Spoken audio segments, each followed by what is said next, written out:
Una nyo itong maririnig dito sa 24 oras. Wait, we need a drum roll. We need a pause. Pinoy Big Brother. Do I have to say it again? Pinoy Big Brother is coming to GMA. Wow! At ang magre-reveal ng mga detalyeng yan, walang iba, kundi si Kuya himself. Let's watch this.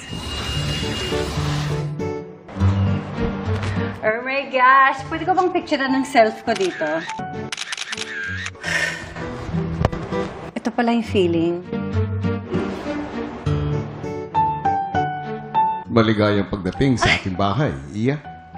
Kuya? Oh my gosh! It's you! It's really you!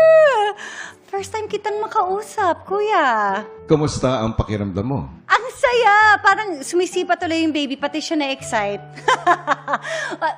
Kuya, unang-una sa lahat, gusto ko lang klaruhin na palalabasin mo pa naman ako sa bahay mo, no? Kasi manganganak pa ako at may mga anak pa ako sa labas ng bahay at kailangan nila ako.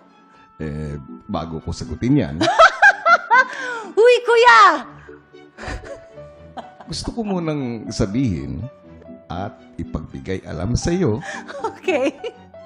Kakabahan na ba ako? Kuya. congratulations sa 5th pregnancy mo. Thank you, Kuya.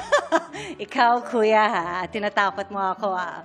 No, but Kuya, seriously, thank you for welcoming me into your home. Kuya, I have a few big questions for you today. Mula nung 2005 na binuksan mo yung bahay at nagpapasok ng mga housemates dito, it's been 20 years.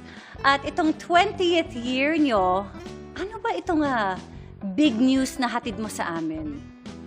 Matagal nang naging saksi ang aking bahay sa pagbuo ng iba't ibang klasing samahan ng mga naninirahan dito.